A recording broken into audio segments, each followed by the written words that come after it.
गिर के Really? You got up. Yeah, can we wait for one moment? I think it's on. Is it three? Just We've got 30 seconds to wait? Yes. We can do that. do some breathing. I had this lady talk to me about hugging, which is great. And you hug everybody, and you do everybody else's endorphins. So all you have to do is just push record in a minute.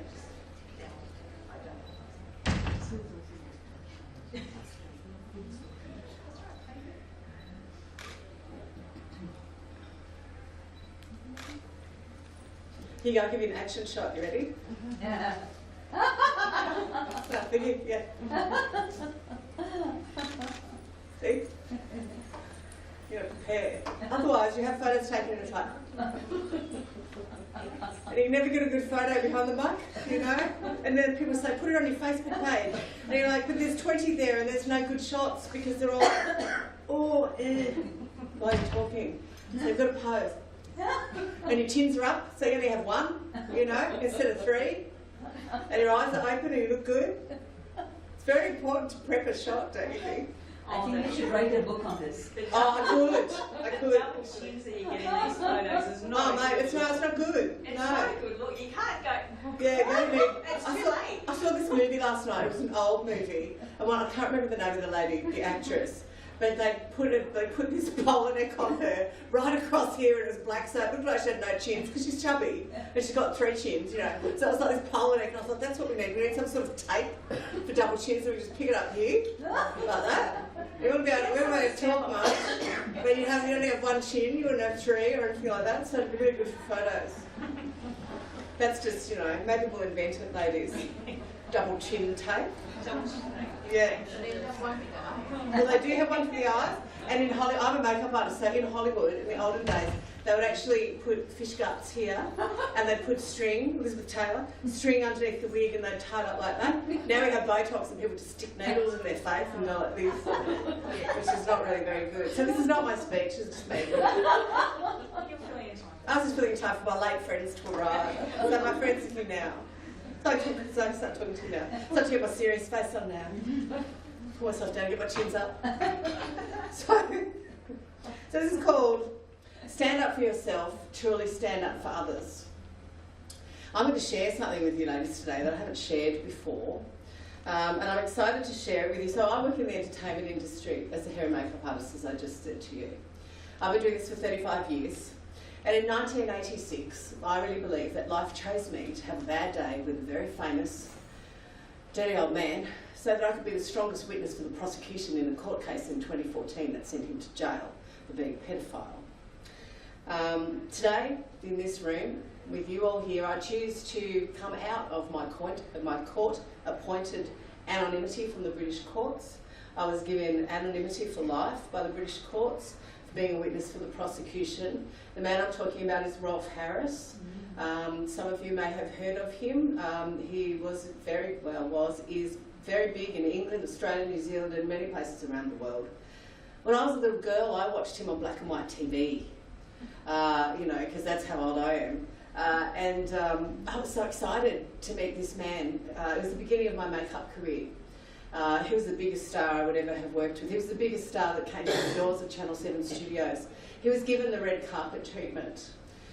When he sat down in my makeup chair, I got disappointed because I realised that he wasn't what he appeared to be. He started touching me inappropriately from the very first time he sat in the chair.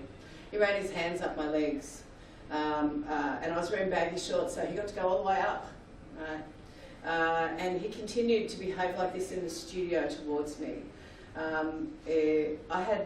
Back then women didn't have the right, if you like, to say no, to say stop, to swear or push anyone away. The one rule in my industry as a makeup artist is you never upset the talent.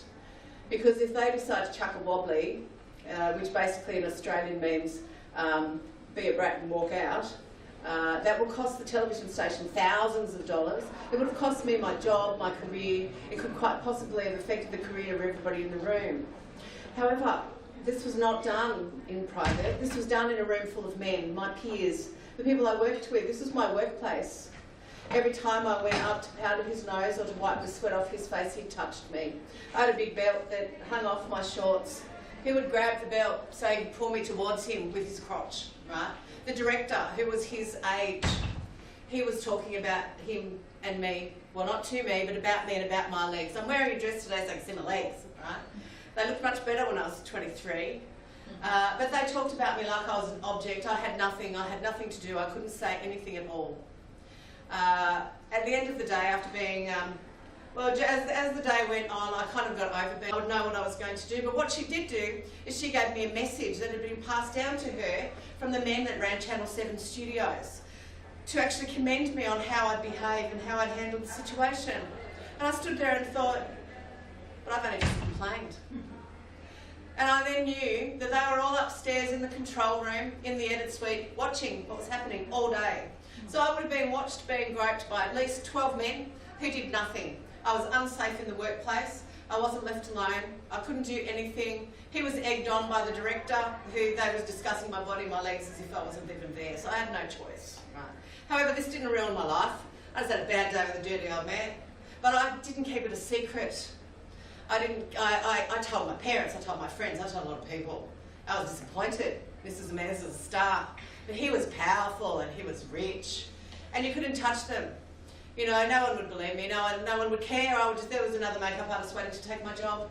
That wasn't what was happening. However, in 2014, I saw an interview with a young lady who started a court case against him. She was 15 when he groped her. And I watched this TV show and I knew she wasn't lying because I'd looked into his eyes and I knew who he was. You can see people, as a makeup artist, you're close, I'm touching them, I'm invading their space. I knew who he was and I knew who he was to me and I knew she wasn't lying and I knew it was my responsibility to stand up and step up for this woman that I didn't know. Because unfortunately for her, she'd picked a PR agent who threw her to the wolves as far as the press was concerned, and they were starting to accuse her of lying. And I watched this show and I knew that she had been altered and that her course through life as a young woman had been changed because of what this man had done to her. And that's no good. And by staying silent, and we stay silent, and we know when other women are being abused, whether they're young girls or whether they're women, change does not happen. So I decided I would step up. So I came forward to the British police and I told them it was my story, a few choice words, the octopus being one of them, and they decided to pick me. I was called a bad character witness, so I wasn't suing him or anything. I was just coming forward to tell my truth and tell my story, to back up the women who were little girls. Because the little girl in me, the 12-year-old that was molested by another man a long time ago, that had her life changed and her body image changed, was not going to remain silent. No way. It was my turn to do this. So I was prepared. I had to write a letter to the judge to say that if you feel that it was okay for you, judge, to put my name out there in the press so that I would get dragged through the mud all around the world and millions of people around the world that loved him would hate me, then so be it. But I'm still going to stand up and tell my truth. Thank goodness I actually got anonymity, because it would have changed my life. It would have ruined my career, which is fine, because sometimes things are much bigger than you. It would have affected my husband. It would have affected my son, who was 12 at the time. I would have been inundated by press. It would have been ugly, because it was ugly back then, because nobody believed that women were right. And all of a sudden, historical cases have come forward. And they've come forward in America as well, which is the Me Too movement. And the Me Too movement started in the entertainment industry with a small group of women just like me who were brave, who came forward and went, this has to be done, this has to be stopped, we're going to tell our stories. So I went to court, and that was fun. I got to talk about my knickers and how I could reach up and feel them and all that sort of stuff. And at the end of being on the stand, his lawyer, the last thing she said to me, she tried to trick me with things they say, because that's what they do. And I passed everything with flying colours. And I was very confident because I was in my truth. I wasn't telling lies, I wasn't making things up. Some of the other witnesses had been tricked and they'd been found to be not as genuine as they could have been. So I stood there and they couldn't trick me. And at the very end of my questioning, she called me a liar. That really pissed me off. That made me upset and angry. And I know that was her job.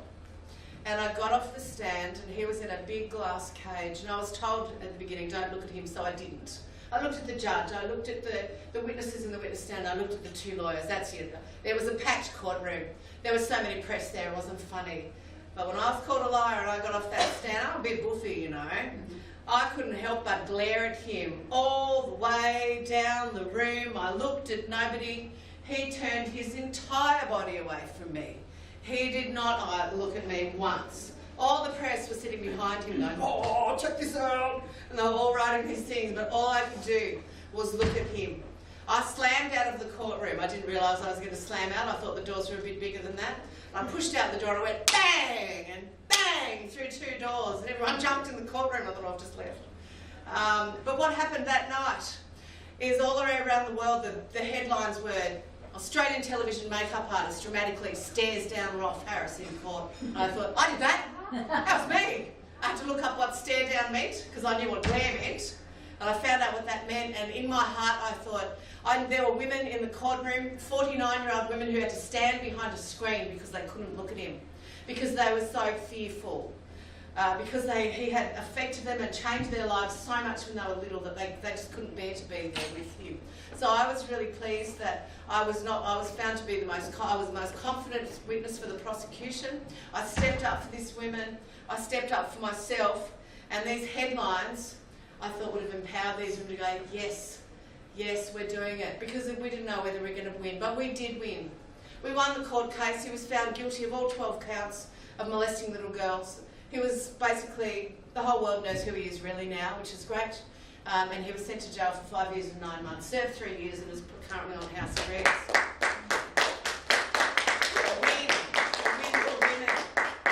The one thing that happened, and the reason I realised that I was chosen by God in 1986 to be the strong woman that I am, to stand up for these women, is I got healed when I was in England, inside the walls of Stonehenge. And it was amazing. I had this healing when I was there. I was there with my girlfriend. All of a sudden I discovered forgiveness. I forgave him. I forgave the men that molested me. I forgave my father for not being good enough and not being strong enough as a father that I needed. I realised that healing is for us. It's not for other people. From that moment on, I have grown and I've become the woman I'm supposed to be. I became this chick 2 years ago with the crown. After covering myself up in my body and covering myself with clothes and not showing my figure and not showing my legs because of things like that, I changed because I'd been healed, because I stepped up for women, and because I stood up for myself, I truly stood up for these other women, and I hope that they got some sort of closure from it, and that they feel a little bit more empowered. And by telling my story to you guys today, I just wanted to share with you that this is not because I'm being a bragger, but because I want to tell you that if you can stand up for somebody, if there's one person, if you hear the woman next door scream and you go next door and bang on the door and go, oi, what's going on? If you help one woman, so we've all been raised so much to not stand up for other women, but to compete with other women. I've had other women compete with me all my whole life, and it's not good. It's not good for our souls. It's not good for our hearts.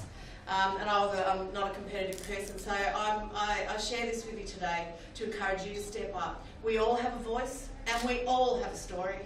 And by telling our story and sharing our voice, we can help heal others as well. So thank you very much.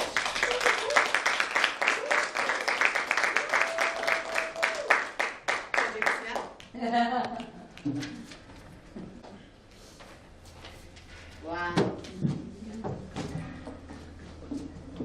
Does everybody know my story here? I don't. You don't? No. Okay. For you guys, I'll try and do this in a nutshell. I was a woman who born here, grew up in Vancouver, Canada. At the age of 18, was arranged to be married into this wealthy and influential family.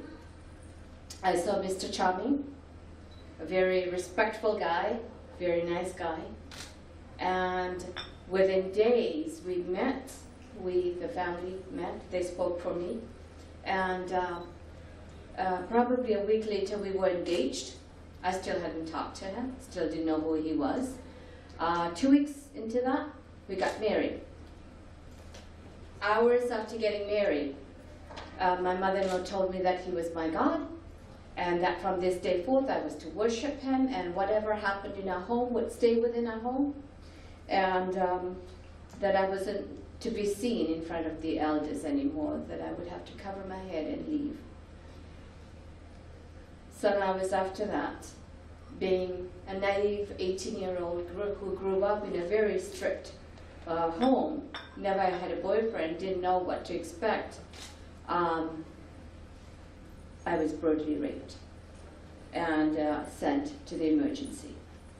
From that day on, for the next 12 and a half years with him and 3 years being separated from him, I have survived many attempted murders, forced suicide. There were times where he wanted to kill me. I begged to live. Then there came a time when I wanted to die. I wanted him to do it quickly. And he would say, well, that would be too easy. So he began to torture me. I'll talk a little bit about torture.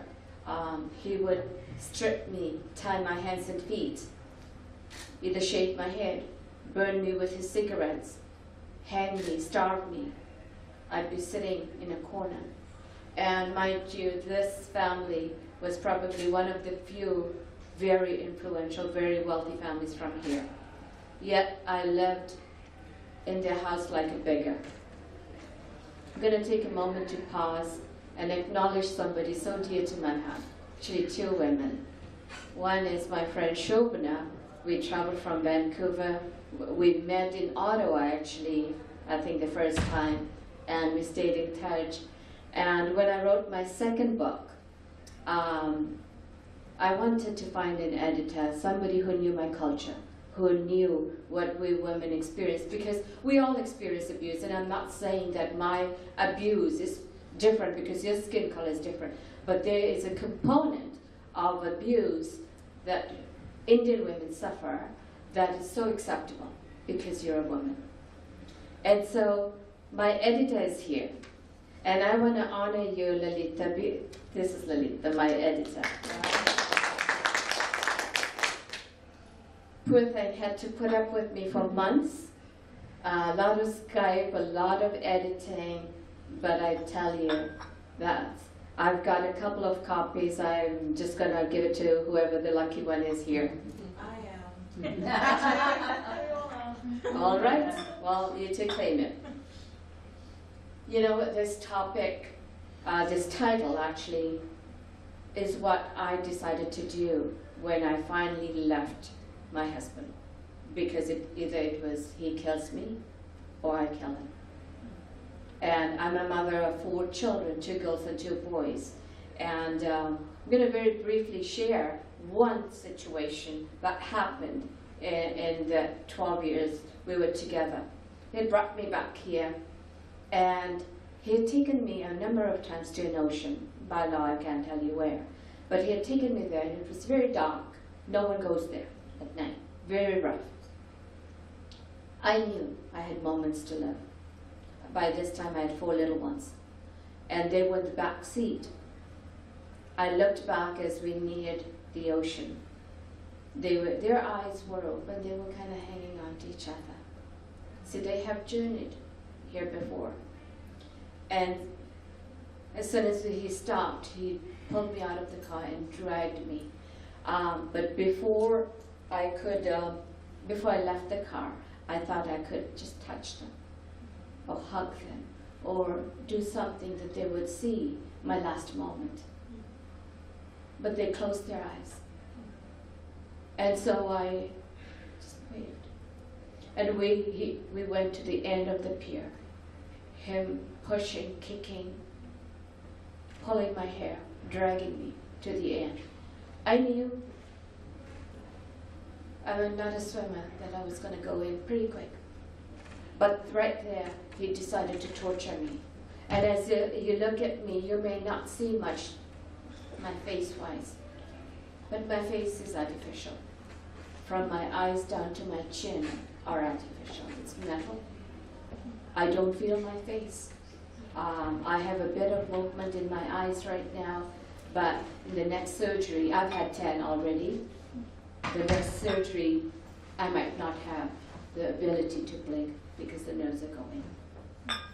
My doctor had said, the last surgery that I did, he said, Camille, don't eat anything that's chewy, especially nuts and steak and things like that. And he said, make sure that you don't talk too much. I talked with my artificial jaw more than I've ever done. I felt my jaw break that day. As I went to the end of the pier, as he was dragging me, I mumbled as if my children could hear me. And I said, babies. They were from 2 years to 8 years old. I said, babies, this was not my wish. I never thought this would happen. I wanted to see you grow up, graduate, get married, have children. But today your father's robbing me of that. And so to my boys I said, be there for your sisters. Make sure they don't become his next victims. A few years prior to that, I had gone to my dad saying that I can't live with him. He's going to kill me. But then he came in an hour later and brainwashed my dad and said that every time I try and do something nice for your daughter, she calls the cops on me. There is something wrong with her mentally. So Mom and Dad, can you help me help her? Because we love her. So Dad told me to go back and live like an Indian woman. And I said, why? He said, I'll come back for you one day. I said, then why are you sending me now? He said, I will come and get you. I'll come for your body. That would have been more honorable than having a loose woman at home. So I remember that day as I'm going to my dad. And I said, Mom, Dad, you're probably sleeping right now, comfortably. But do you know where your little girl is today? She's being led to the slaughter. She's going to die. That night, by a miracle, I was saved. I saw a light. I heard voices. Never saw the man. Never knew who he was. But years later, as my faith grew in God, I just sang that an angel of God was there to save me. Because I came out with a broken jaw, eye gashed, just split open. The injuries I couldn't even describe. Fast forward, I left him. I had to abandon my children to my tormentors. Went to Vancouver. Strangely, I arrived 5 days later because my passports were burned. And guess who meets me once I arrived in Vancouver? My husband. He arrived earlier than me.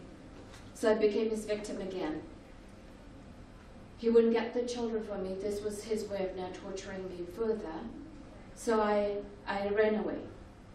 I ran away, I stayed in shelters, and I finally got my older two sent to me because they were born in Canada.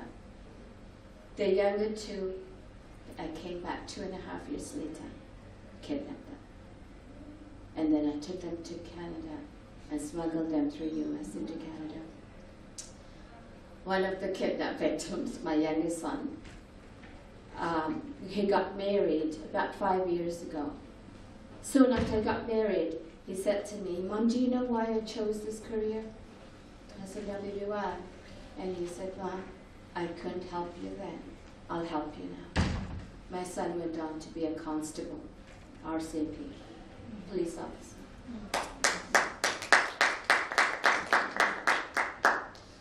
I'm going to go very fast because I don't want to take your time. A couple of years after I got my family together, my husband, we were in the media. He didn't pay child support, so the media wanted to know my story. 2 weeks after doing the story, my husband was found dead. When I went to his funeral, he had similar injuries. Both eyes missing, jaw broken. I too had to forgive him. I too had to forgive his entire family. Because forgiveness wasn't about him or his family. It was about me. It was about me now moving past my pain so that I can not only stand up for myself, but for all the victims all around the world. And today, as I go around, I'm very sensitive of my face, but this is what gives them hope. And I'm here to tell each one, whether a small audience like this or 1,000 people, is there's hope. And if no one stands up for you, you stand up for yourself, because there's a reason you didn't give up then. There's something in you that keeps you going. Our silence, if we keep quiet, our silence will enable the abuser. They somehow think that either we like it or we deserve it. And so, as I leave, this is my last talk, I'm leaving for Vancouver tomorrow morning. If I can leave you with one piece of something to ponder on, is when you are down, when people are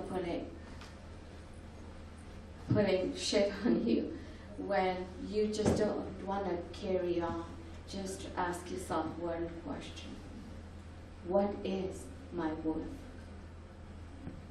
Continue to ask, because when you figure it out, do it, because you are worth so much more. Thank you.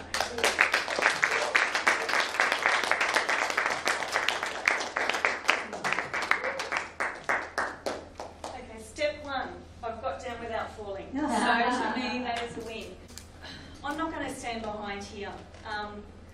And to be honest, to stand here after listening to Susie and Mal, once again, the same thing I said on day one when we stood on the front stage with the Australian delegation.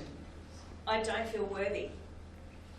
Now, I know that sounds bizarre coming from where we've all been over this journey and the beautiful WEF over the last couple of days. It's all about you are worthy, you are enough, you are good enough. But when you hear stories like that, and I compare it to my own, I look at it and go, how? And isn't that the most ridiculous thing? Because we're not meant to be comparing ourselves to anyone, are we? If anything that's come out of here, it's to look inside and look at ourselves. We don't need to compare ourselves, but women are the worst at comparing ourselves to anyone. And even watching everyone up on stage, and it's like, oh, I love what she's wearing, and I love how she looks, and I love what she's speaking. I could never do that.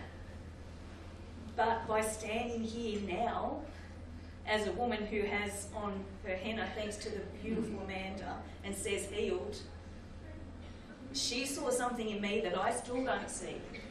But I know in my heart, and I'm going to get emotional, I know in my heart that I'm here for a reason. I'm not meant to be here.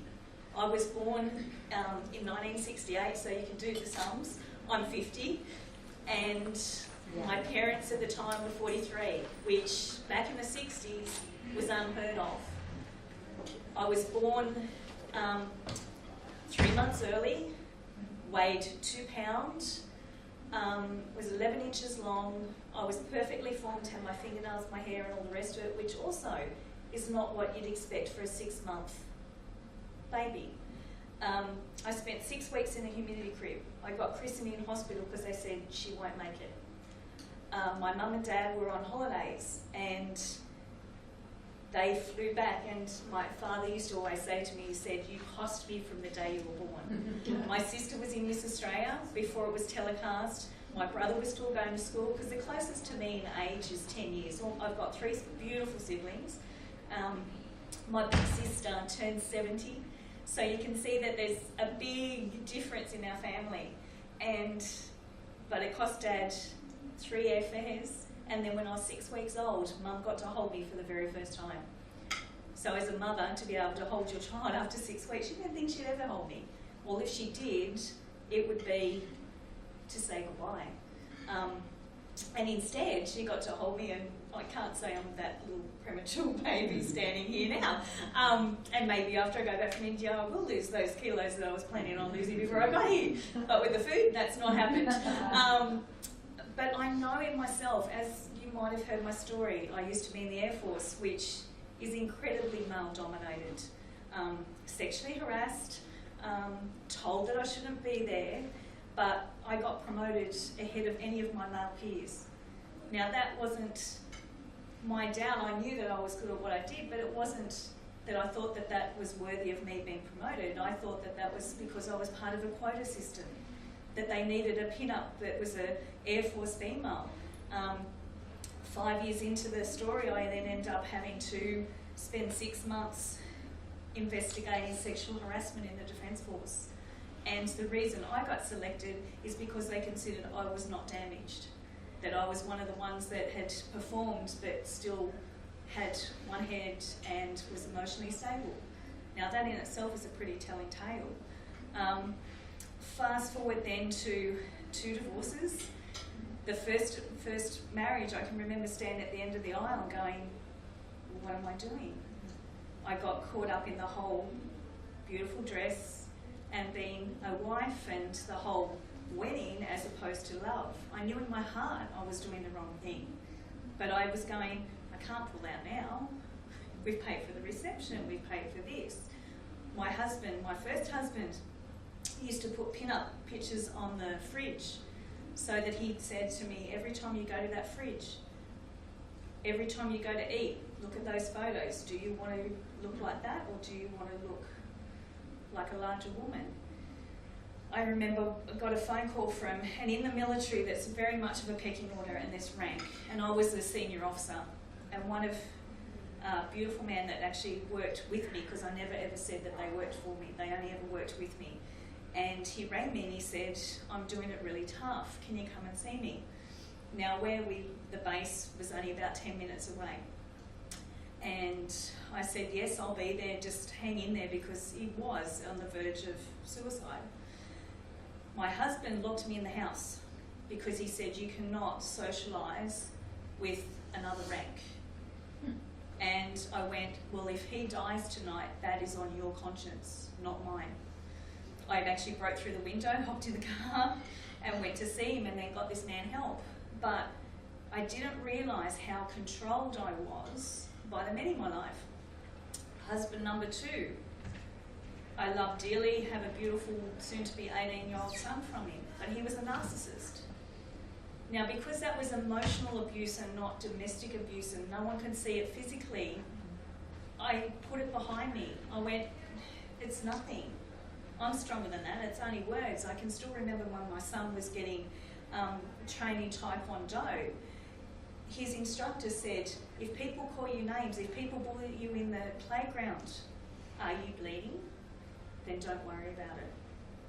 He said, words can't hurt you. The only way that they can hurt you is if you let them. He said, do those people mean anything to you? And the answer was no. He said, then let them go. But isn't that easier said than done? Words can be so damaging. And so when I listen to these people that had extraordinary lives and had extraordinary things go horrible to them, I look at them going, how does that what I've had compare? But for whatever reason, it doesn't matter, because it's that just. I'm just good enough, or I'm just this, or I'm just that. It's quite all right, bless you. My number plates on my car say just be you. Because over this whole journey, my mum, when she passed away, and I sat by her side for 2.5 weeks, and the thing that she said to me was live without regret. That was my wake-up call. She knew I wasn't living my life. She knew that I was living with a narcissist. She knew that I was being controlled and that I'd become him. It was about material objects. It was about money in the bank. It was not about, I'd stopped laughing. I'd lost my sparkle. I'd lost that twinkle. And that wasn't me. That's my dad. And it's funny, I talked to Amanda, you know, the beautiful henna lady. I talked to her earlier, and her middle name and my middle name are the same, Joy. Dad always said to us he wanted all of his daughters to have a happy middle name. and fortunately for me, I got joy. And I remember sort of looking at it and going, there's got to be more. There's got to be something else I'm meant to be doing. And at that start, I registered the name No Regrets. That's my company name. I don't know yet, still to this day, what that name and where that company is going to take me. And when I came to WEF, it was about standing up for divorced women. It was to avoid that whole stigma that you damage goods, that you aren't good enough, that you've failed. To have that judgment removed, to just be a friend, because you get so many labels. You're someone's mother, daughter, sister. You lose who you are. And if nothing you can take away from this conference is to take back you. Just be you. We've had so many things in Australia that's bullying and sexual harassment and whatever, and one of the things that sticks with me is this little girl who used to be the pin-up of Akubra hats and Akubra, and that's an iconic Australian brand. And her saying was, and the thing that's now started as a result of her taking her own life as a teenager, was speak even when your voice shakes. And I've just got goosebumps even just saying that, because that in itself is just so powerful. And there's another, my son goes to a boys' school, and this beautiful family, in Australia we've had these lockout laws that have happened because this boy who wasn't drinking was out with his girlfriend in a particular night area in Sydney and got king hit from behind, and he died as an 18-year-old. And then they championed the lockout laws, his name was Thomas Kelly, so they started the Take Care, TK, Take Care Foundation. So they go into places and hand out thongs for girls who were wearing high heels, and then, you know, in the middle of the night that the heels aren't that great, particularly if you've been drinking, so they'd have a safe haven where the girls could go to and exchange their high heels for thongs. And that Take Care then became what they championed. Sadly, because they were so involved in that, their other son then started to get bullied when he went to uni, because those people at the university then thought, well, you've stopped our nightlife. You've reduced the times that we can actually go and get a drink. So that boy then took his life. So this beautiful family lost son number 1 through a king hit. Son number 2, because they'd lost their focus on him, and he was the one that was then hurting because he absolutely adored his big brother. They now have a daughter, and to a point they've become anonymous again because they need to heal as a family and look after that little girl. And it just goes to show that even though we do, sometimes we can be big and brave and we can be up there and we can say how we're championing something, just remember to look after yourself and those around you. Because you can sometimes get into the stage that you're looking after everybody else that you forget yourself. So please, just look after one another. There's another beautiful woman in this room who was, and when I'm thinking of this whole thing about stand up for yourself and stand up for many, and getting back to that initial thing about not being worthy, not being enough, when it came up to what she put underneath, and she's looking around at all these people that say they're a founder or they're a CEO, and reverted back to something that wasn't her title because she felt that was easier than to try and compare. So don't anyone compare. You're also beautiful in what you are. You've all got a gift. You wouldn't be here otherwise. So take that gift home and make it amazing. Thank you.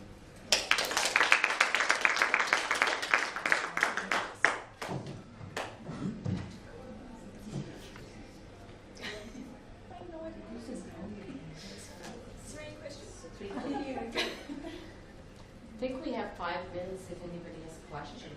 Can I cuddle you again? That was the most extraordinary thing I've ever heard. You are so brave. You're the bravest woman I've ever met. What an extraordinary story. I'm so touched to have met you. God has such a plan for you on this planet, babe. Isn't that right? Oh my God, babe. Well, you survived for yourself and your kids, and you got them out. I'm just so, wow, I want your book. Yeah. I just want to take you home with me and cuddle you every day. Take me, please. Hi. So firstly, I really want to thank all of you for sharing your story. It was very inspiring for all of us, like, who have something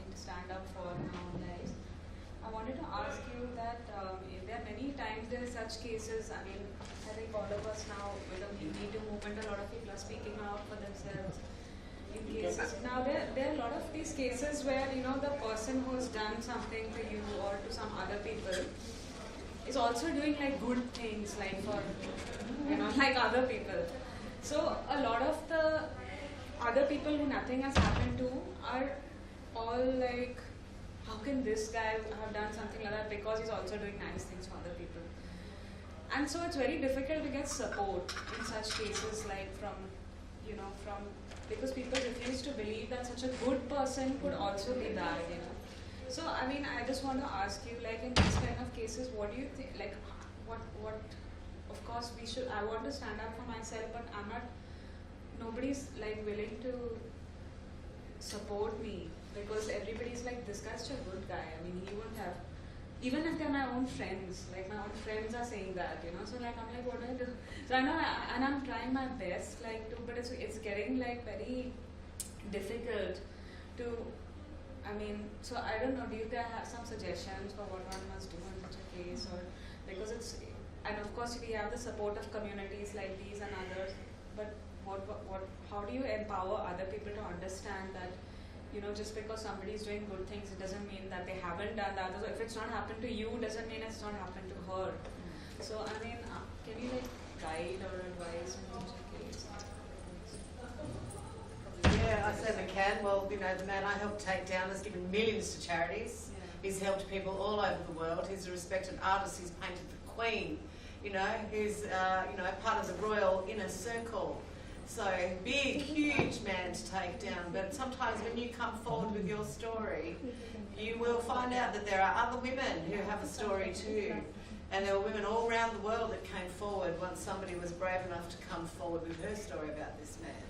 And it just happened to be the right time that the British police decided they were going to go for him, and they were going to do it in a big way, and they did. They sent police out to Australia to interview my friends of 35 years ago. They made a case that was ironclad against him. He had his whole reputation of a lifetime destroyed. If you just start talking, darling, there will be other women there. Right? Don't worry about your friends. If they're not going to support you, they're not the ones that you need by your side. You need to find your tribe, and you will. You just stay strong in your heart and you believe, because you're not going to be the only one, all right? There will be others there. We believe you. Yeah, absolutely. I hope that helps. You've just got to be brave, and you are brave because you just stood up and told us. Yes. So well done. People in my circle, my friends, my family used to tell me, you are so lucky to have a man like that. Lucky? No. You know what? You stand up for yourself, because no one's going to do it for you. And once you do, like my friend said, there will be other women that will come. You lead. Yeah. Someone has to lead, and probably that role is yours. And you started leading right here in this room. And there's some amazing women in this room right now that you can connect with, and we stay connected, and we can help support you through. All right. And I don't know if it's someone that you live with or someone you work with.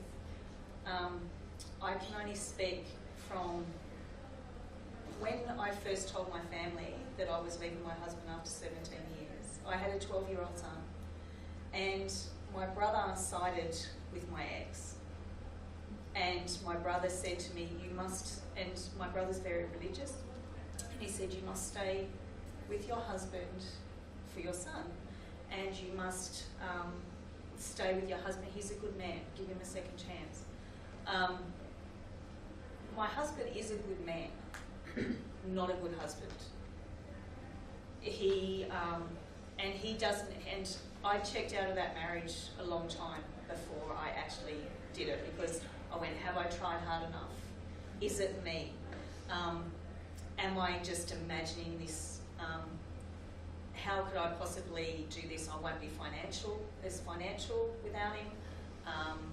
He used to stand up in public and at the top of his voice yell out, I love my wife.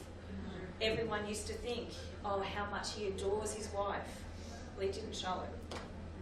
And now that I've gone, oh boy, does he know what he had. But I didn't want my son to have that as the role model when he got married, because he is the one that when things were going pear-shaped and I went, I don't know how I'm going to pay the bills, I don't know how to do this, and he goes, Mum, I've got your back, you've done the right thing, I've never seen you happier. By you being true to you, it doesn't matter, and that's why I started this Divorce Sister, because I hated the fact that a woman who is smart, who is intelligent, who has so much to give is a shadow of herself because someone is trying to keep her head down. And I lost friends. I still have lost those friends. But now they are starting to see what I'm doing. They are starting to see that I'm in India and they go, oh my God, she's not broken. We thought she'd be lonely and we thought that she'll regret the fact that she ever did what she did and will go racing back to him. Well, guess what? I'm the best version of myself right this minute. Resonated both her stories because I'm from India, and she mentioned about this whole thing about, you know, like, and you mentioned that when you don't see the abuse, like it's not like, oh, it didn't happen, it's like to other people. And I was married at some point as well, and the same thing happened to me. Like there was some emotional abuse, and it was like, because it was a love marriage or whatever in India. So it's like he wasn't from my same community, you know, like how it is like, I told my parents I want to marry this guy, you know. And then the thing is that like, if he doesn't belong, like where so the thing is like, sorry, it's a bit, I'm just getting emotional talking about it, but I want to talk about it because I haven't ever spoken about it in public. But I feel that it's like so difficult from when you're in India to defend the fact that, you know, I married this guy because I loved him. So no matter like whatever's happening, you just want to say, okay, you know what, like I won't tell my parents because I chose to marry him and it's not, and I thought it was against their wishes and everything. So like all the like emotional abuse and stuff, just like say, okay, but he still loves me, because we'd cry after that and be like, no, but I really love you, and I didn't realize that I was like a victim until actually I had to like wait till something like he also cheated on me, and then I actually felt like this is like a legit reason for leaving the marriage, but because people would understand cheating, but they don't understand emotional abuse. No. And unless it's like, and he's like, it's not, why are you being so dramatic? It's not like you're bleeding, you know? Like if I would say anything to stand up, he was like, you're watching too many Indian serials and getting dramatic. But so I won't understand, so it was like a typical case of like gaslighting, where like the big guy tries to tell you like, anyway, the point is that I did finally get a divorce and I chose to speak up, but everybody, like she was saying, everybody in my family was saying he's such a sweet guy, why would you want to do that? It's a stigma in Indian society more maybe than other countries. It's like a stigma. So then like actually standing up for yourself is really hard to do, but I mean when you do it, I realize like you feel it's so much like more freedom. Absolutely. And like it's so empowering to stand up. Waking up next to somebody who, you know, who threatened to kill you or something like that. So, I really, I should have spoken about it. That's what you should. Well done, darling. I'm so glad you talked about it. I want to thank you for sharing your stories, because it gives you some sort of like, I don't know, hope or something, you know.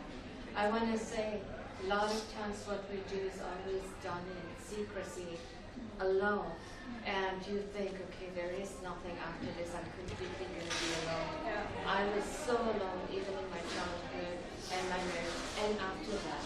And when I started to speak up, and I started to get stronger,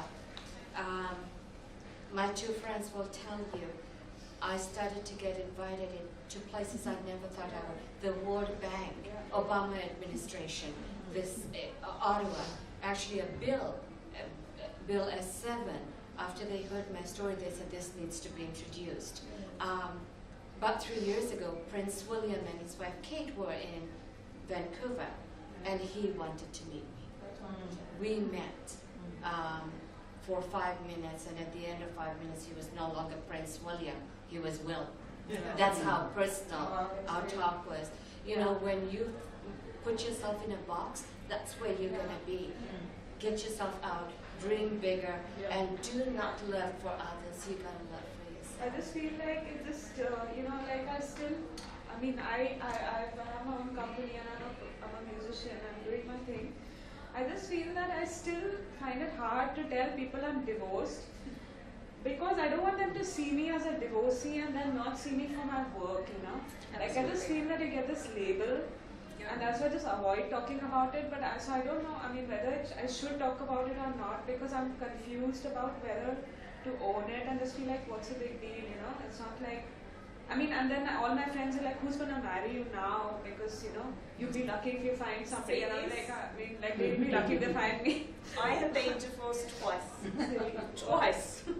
And I have the most amazing man in my life now. I am not broken. Come to Australia. Come to me. I'll introduce you. Yeah, totally.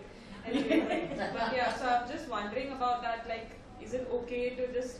I mean, do you ever experience that if you say that I've been through this and I'm divorced now, I'm speaking about it, I'm cool. Like, do you feel that people sometimes, you know, just associate you with that, or do they see you for the other things you're doing? I mean, I'm just confused, so I just want to ask you that question also, so that To me personally, which is why I started this, and there's a couple of ladies in the room. When I started Your Divorce Sister, I struggled like you would not believe, just even putting that down on paper. I went, it's the D word. And the D word comes with a stigma. And then I learned, you know what? If I don't get over myself and say, yes, I'm divorced, and I will happily admit I'm divorced now, but it took time. It's not an overnight thing, but I went, you know what? I am divorced, but that does not make me a lesser person. And because I initiated both divorces, that's even harder, because people can comprehend if the husband runs off with somebody else and what have you. But when you turn around and make a stand for yourself and went, this is not the life that I was destined to be, I'm not going to settle. And that's what we have a habit of doing, and going, it's okay, I'll just settle. I'll stay, he's a good person, or we've got finances, or we've got kids tied up, or we've got things tied up. When you start going, there is more to me, and it is okay. We all give you permission to put yourself first. And you know what? This is your life. You Nobody deserve else's. to be the best you that you can be for you and anybody else in your life. You're an artist, so you're sensitive and you're creative, and you can't let anybody hold you back. You know, it's not fair. You don't want to get to 70 and go, oh, just because I did the right thing, I ripped myself off. You've got divorced. Yay! You got away from it.